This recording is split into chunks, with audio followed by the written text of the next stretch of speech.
ओम शांति। आज है 20 मई की मुरली।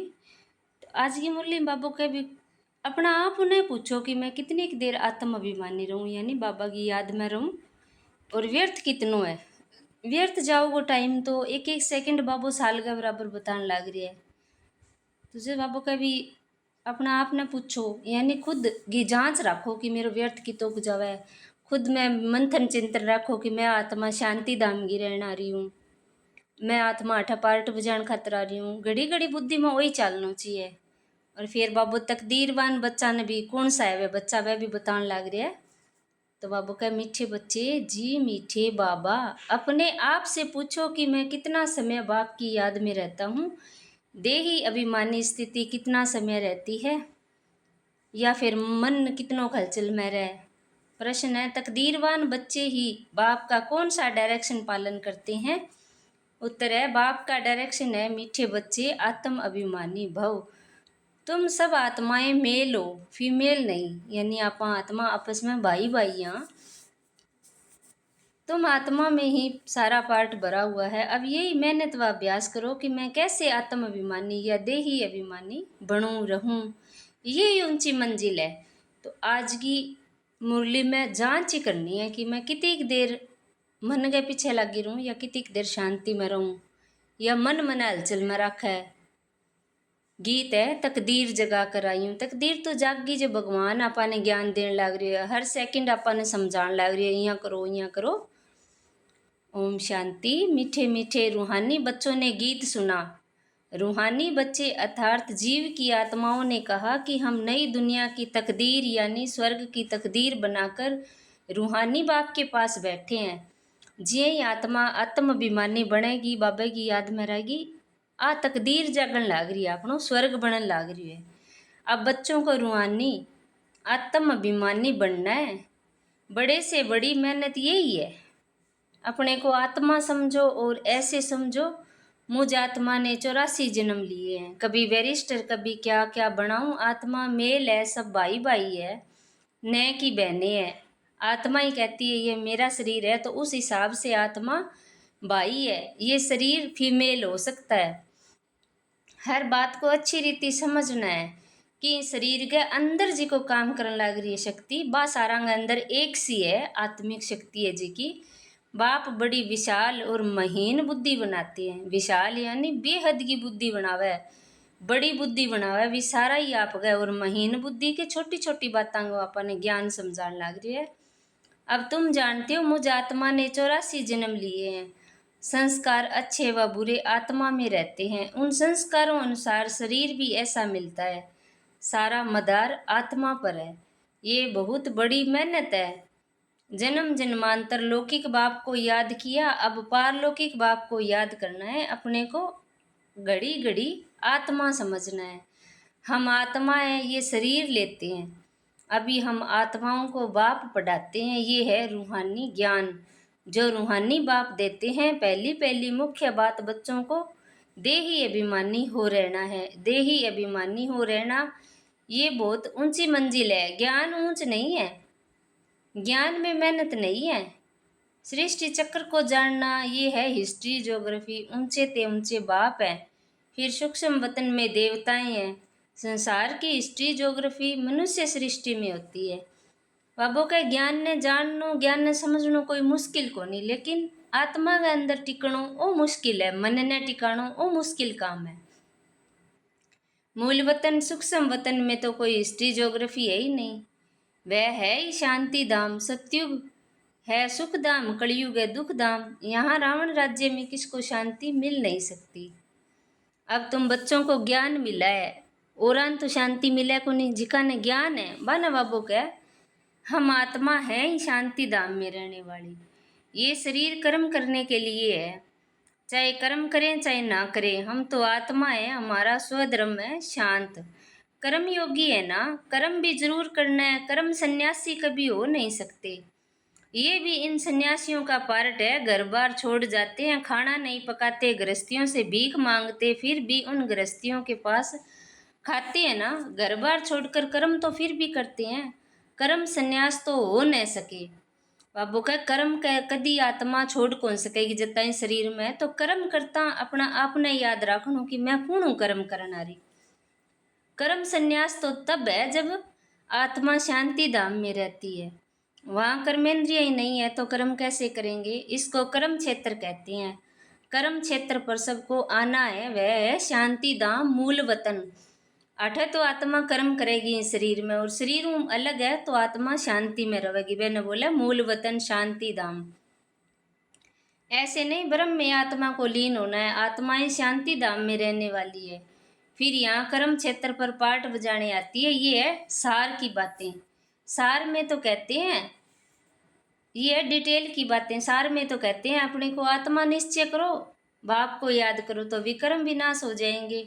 इसको ही भारत का प्राचीन योग कहा जाता है। वास्तव में इसको योग भी नहीं, याद कहना चाहिए। इसमें मेहनत है, योगी बहुत कम बनते हैं। योग की शिक्षा पहले चाहिए, बाद में ज्ञान। पहले पहले है बाप की याद। बाप कहते हैं देही अभिमानी बनो। बाबू बार बार आज की मुरली में बस आत्मा को ही कही है देही अभिमानी। रूहानी यात्रा है, ज्ञान की यात्रा नहीं। इसमें मेहनत है बाबू, योग खातर कहने लग रहे हैं। कोई तो बल बीके कहलाते हैं परंतु बाप को याद नहीं करते। बाप आकर ब्रह्मा द्वारा तुम बच्चों को देही अभिमानी बनाते हैं। ये देह अभिमानी थे, अभी देही अभिमानी बनने का पुरुषार्थ चल रहा है। देह में अहंकार अभिमान आवगा और आत्मा में शांति प्रेम ज्ञान आवगो, तो वो पुरुषार्थ चलन लाग रही है। ब्रह्मा कोई भगवान नहीं है, यहाँ तो सब मनुष्य मात्र पतित है, पावन श्रेष्ठाचारी एक भी नहीं है। आत्मा के लिए कहा जाता है पुण्य आत्मा पाप आत्मा। मनुष्य भी कहते हैं मेरी आत्मा को तंग नहीं करो, परंतु समझते नहीं कि मैं कौन हूँ। पूछा जाता है हे जीव की आत्मा तुम क्या धंधा करते हो, कहेंगे मैं आत्मा इस शरीर द्वारा फलाना धंधा करता हूँ। तो पहले पहले ये निश्चय कर बाप को याद करो, ये रूहानी ज्ञान सिवाय बाप के कोई दे न सके। बाप आकर देही अभिमानी बनाते हैं। ऐसे नहीं कि ज्ञान में कोई तीखे जाते हैं तो वह पक्के देही अभिमानी बने हैं। देही अभिमानी जो हैं वह ज्ञान को अच्छी रीति धारण करते हैं। ज्ञान ने समझना अलग बात है, लेकिन ज्ञान ने धारण करनी अलग बात है। बाकी ज्ञान बहुत है, बाकी तो बहुत है जो ज्ञान को अच्छी रीति समझते हैं परंतु शिव बाबा को भूल जाते हैं। घड़ी घड़ी अपने को आत्मा समझ बाप को याद करना है, इसमें जिन के मुआफिक बनना है। जिन की कहानी है ना, बाप भी यही काम देते हैं, मुझे याद करो नहीं तो माया तुझे खा जाएगी। माया है जिन, जितना बाप को याद करेंगे तो विक्रम विनाश होंगे। माया उल्टा बनाकर तुमको तूफान में ले आएगी। बुद्धि में ये याद रहे कि हम आत्मा बाप के बच्चे हैं, बस इसी खुशी में रहना है। देह अभिमान में आने से माया चमाट लगाती है, हातमताई का खेल भी दिखाते हैं। मुलहर्रा डालने से गुम हो जाती है। तुमको भी माया तंग नहीं करेगी अगर बाप की याद में रहोगे। इस पर ही युद्ध चलती है। तुम पुरुषार्थ करते हो लेकिन माया ऐसा नाक से पकड़ेगी जो याद करने नहीं देती। तुम तंग हो सो जाओगे, माया से युद्ध चलेगी। बाकी संसार की हिस्ट्री ज्योग्राफी तो सिंपल है, अब ज्ञान तो सारो आ गयो, लेकिन आपनो मेहनत के चीज में है कि जिका भी आपने परिस्थितियां आने लग रही है वहां में शांति में रहना। तुमको घड़ी घड़ी कहा जाता है हमेशा समझो अब 84 जन्म पूरे हुए, अब हम जाते हैं बाबा से मिलने।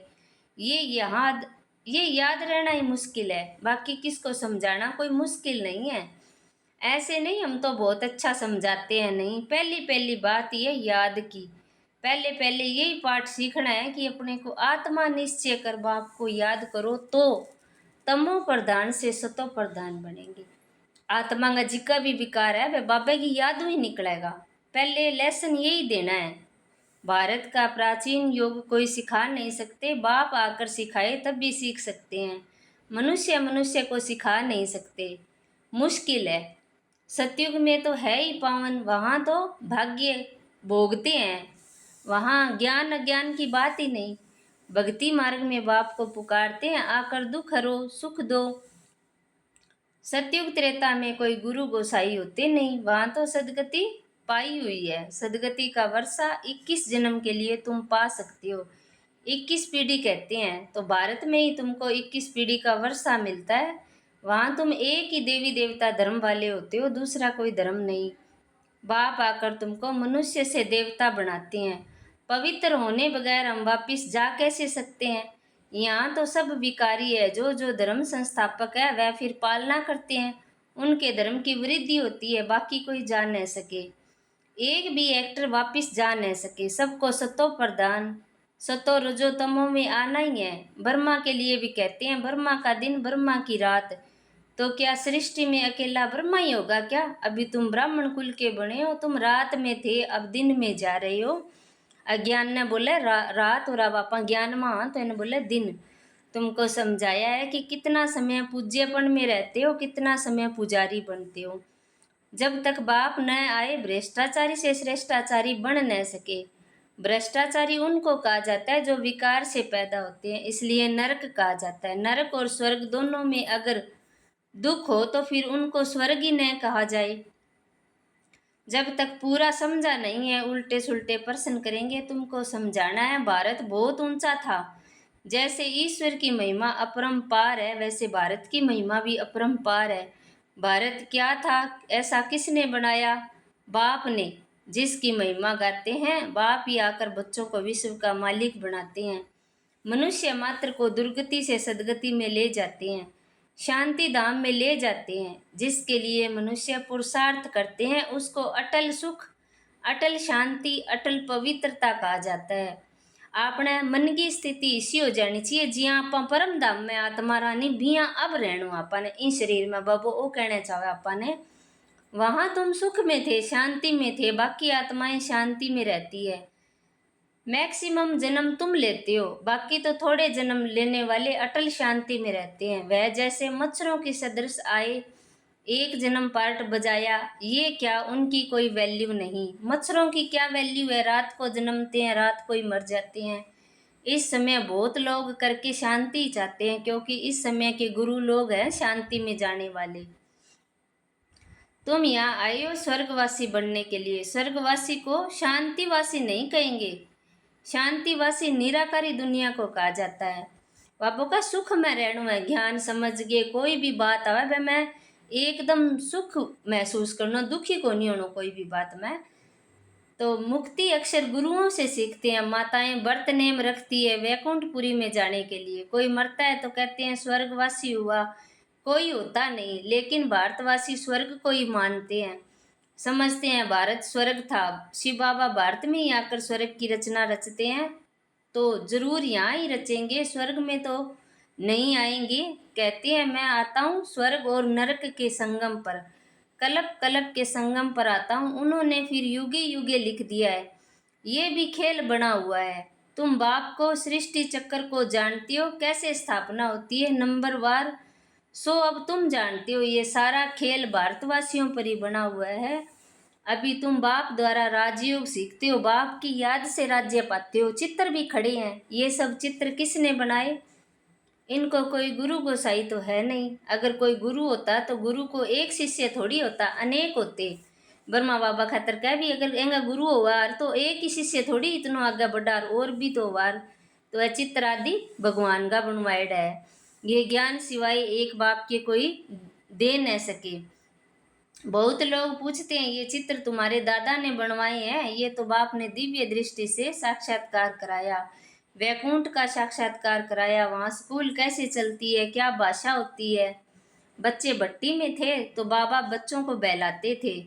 कराची में सिर्फ तुम ही रहते, अपनी राजाई थी, अपनी तात अपनी बात, दूसरा कोई समझ न सके। बाबा का शुरू शुरू में जब ज्ञान में बच्चा आया तो क्यों कोई मतलब को नहीं है, बस आपकी मस्ती में रहता। समझते थे ये खुदा परस्त है। बाबा ने समझाया है तुम हो नन्स, नन वट वन, एक बाप के सिवाय और कोई को याद नहीं करना। नन्स क्राइस्ट को ही जानती है, उनके सिवाय कोई को नहीं। तो तुम जानते हो शिव बाबा वर्षा एक शिव बाबा से मिलता है। शिव बाबा तो है बिंदी, वह भी कोई द्वारा समझाएंगे ना, तो प्रजापिता ब्रह्मा तो जरूर यहाँ होगा। बाप कहते हैं मैं इनके बहुत जन्मों के अंत के जन्म में पतित शरीर में प्रवेश करता हूँ। अच्छा, मीठे मीठे शकील दे बच्चों प्रति माता पिता बाप दादा का याद प्यार और गुड मॉर्निंग। रूहानी बाप की रूहानी बच्चों को नमस्ते।